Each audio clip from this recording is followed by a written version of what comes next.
আসসালামু আলাইকুম, কেমন আছেন সবাই? আজকে সোমবার।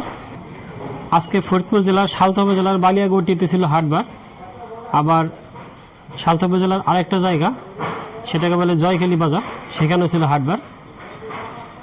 তো ওইখানে আজকে আমরা যেতে পারি নাই, তবে আমাদের প্রতিনিধি আমাদের তরফ থেকে পেঁয়াজ কিনছে, কারণ আমাদের পেঁয়াজের অর্ডার আছে। আর পেঁয়াজের দাম কিন্তু একটু একটু করে বাড়ছে, মানে চাহিদা একটু বাড়ছে, মানুষের মাঝে দামটা একটু বাড়া শুরু হয়েছে। আর পেঁয়াজের কথা বলার আগে বলে রাখি, আমরা কিন্তু ভালো মানের পেঁয়াজ সংরক্ষণ মেশিন সরবরাহ করছি। যারা নিতে চান আমাদের সাথে যোগাযোগ করতে পারেন, ইনশাল্লাহ আমরা কুরিয়ারের মাধ্যমে সারা দেশে ডেলিভারি দিয়ে থাকি। আর যারা দেশের বিভিন্ন প্রান্ত থেকে পেঁয়াজ কিনতে চান, আমরা কিন্তু সেই পেঁয়াজ কিনে দেওয়ার ব্যবস্থা করতে পারি। আপনারা চাইলে আমাদের সাথে যোগাযোগ করতে পারবেন, আমাদের স্ক্রিনে নাম্বার আছে, ডিসক্রিপশনে নাম্বার আছে। এখন বলি পেঁয়াজের কথা। পেঁয়াজের দাম মাঝখানে যে অবস্থায় ছিল, এখনও যে অবস্থায় আছে, তাতে কিন্তু কৃষকদের জন্য শোভনীয় না। আজকে যেমন দামটা 950 থেকে 1080 পর্যন্ত আছে, তবে 1080 কিন্তু অ্যাভেলেবেল না। হয়তো দুটো চারটা পেঁয়াজ যেগুলো বেশি পছন্দ হয় সেগুলো 1080, 1050 আছে। বেশিরভাগ পেঁয়াজ কিন্তু 950 থেকে 1000-এর মধ্যেই।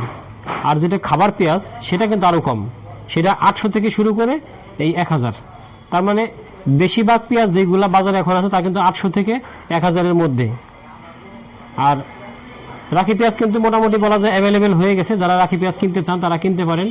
আর এবছর একটা সমস্যা হয়েছে যে বৃষ্টির কারণে আমাদের দেশের কিছু অংশ বৃষ্টিতে এই প্লাবিত হওয়ার কারণে তখন এই পেঁয়াজের বেশ ক্ষতি হয়েছে। সেটা আমাদের দেশসহ ভারতের কিছু অংশ।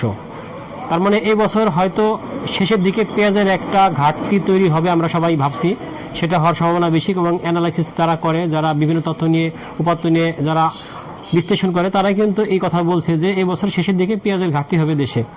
সেক্ষেত্রে পেঁয়াজের একটা দাম বাড়ার সম্ভাবনা আছে। যাদের প্রয়োজন না হয় তারা বিক্রি করবেন না, তারা রেখে দিতে পারেন। কৃষক ভাইদেরকে বলছি, আপনার যদি ক্যাপাসিটি থাকে আপনার পেঁয়াজটা এই মুহূর্তে এই অল্প দামে বিক্রি না করে সংরক্ষণ করে রাখুন, ইনশাল্লাহ শেষ মুহূর্তে দাম ইনশাল্লাহ বাড়বে, আমরা সেটা আশা করছি।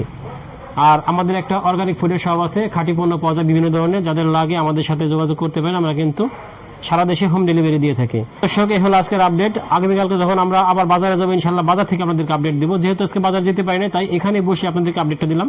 ধন্যবাদ সবাইকে। আসসালামু আলাইকুম।